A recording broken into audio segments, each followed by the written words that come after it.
on, Port fans? Hope you are today, and I hope you had a fantastic Easter. For this video, we're going to review Port's clash against the GWS Giants in Canberra on the weekend.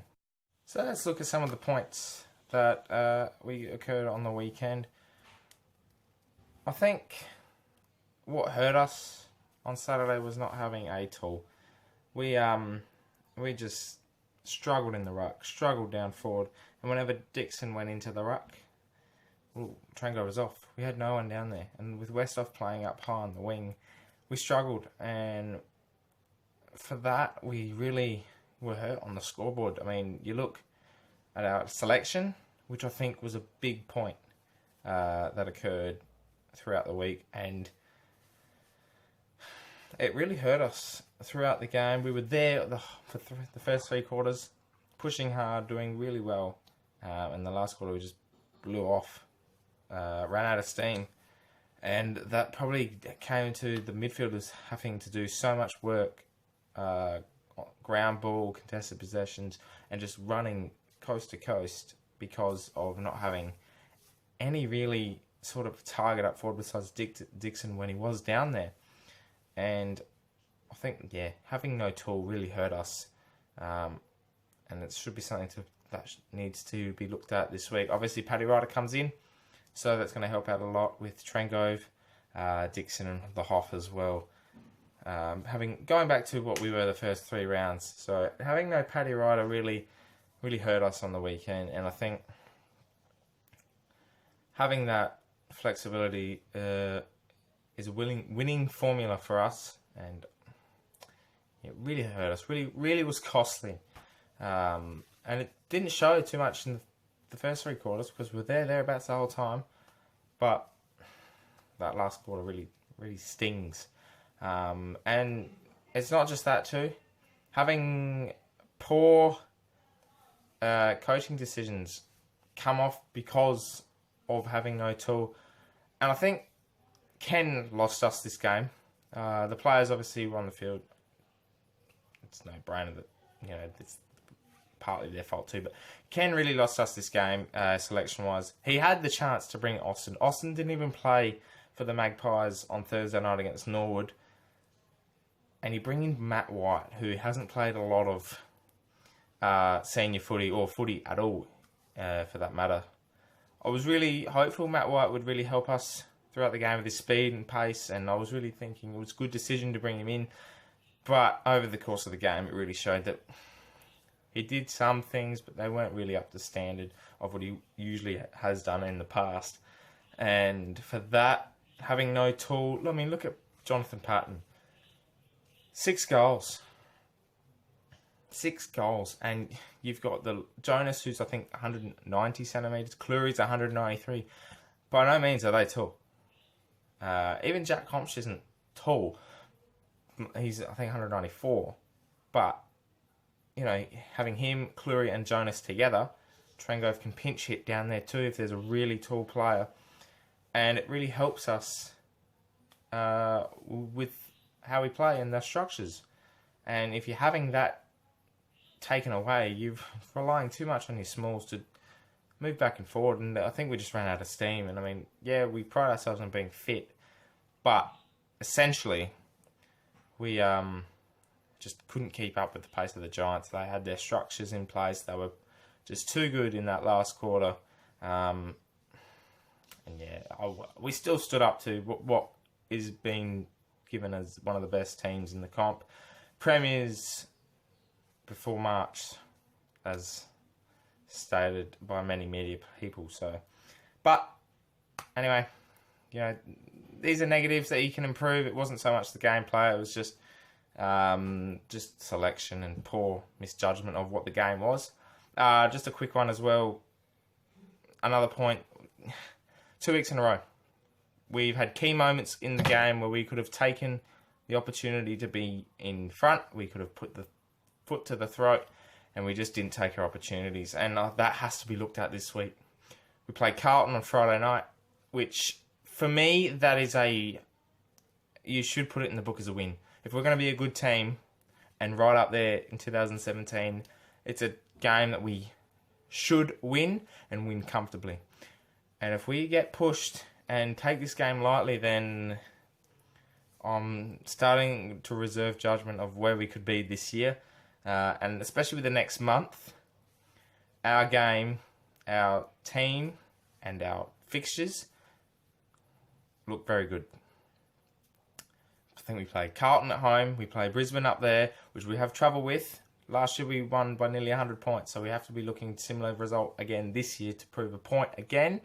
West Coast at home, which for me is a highlight of these games. We have to win that. You win that, you beat a top 8 team, and you take enormous confidence going into the bye. Obviously, we played in China against Gold Coast, so they're up and about too, beating Carlton the other night.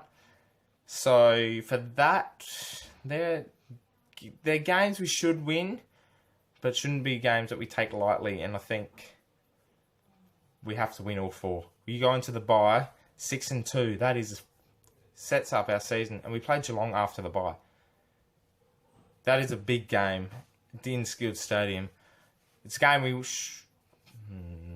maybe won't win, but that is something we have to look at. And if you win these next 4 games, you set your season up. Even if you lose to Geelong, you're pushing. You're really pushing, and setting our season up for hopefully a top 8 position, and really pushing deep into finals. And you never know what could happen with Port Adelaide.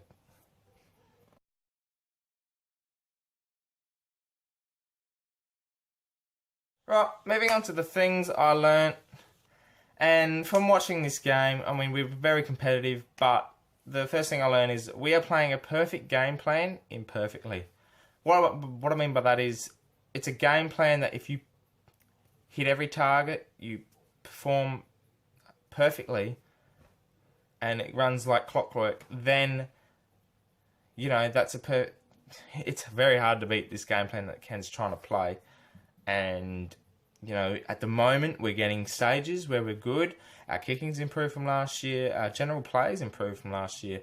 Obviously, we're losing contested possessions. That's something we can improve on. But, what was I going to say? Yeah, imperfectly. And it's just, you've got to pick your moments to use that. And if you're playing it imperfectly, it's not always going to win you games, and that's what happened on the weekend. Number 2, things I learnt. We really need a tool to support Dixon. I don't understand why we didn't play Eddie on Saturday.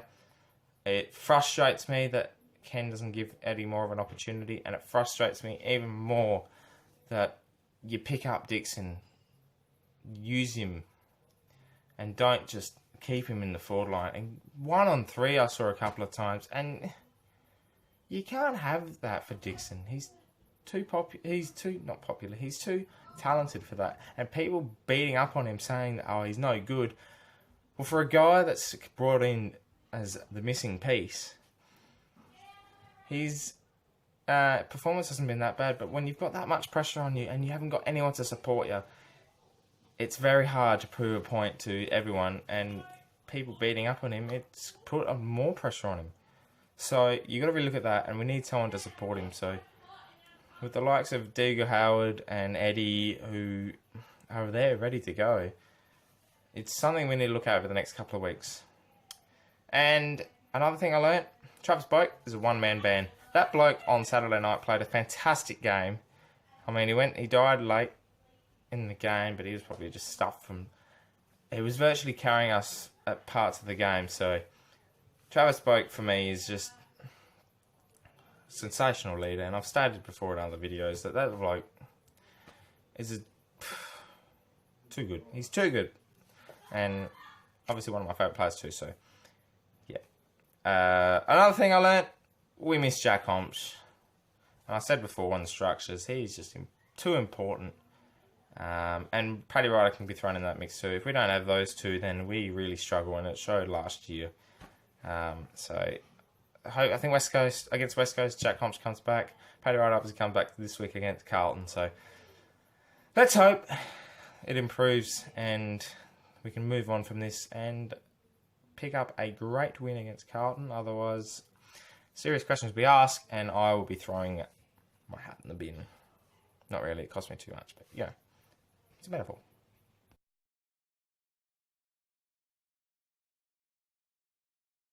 Moving on to the votes for round 4 against GWS, I'm going to give one vote to Houston.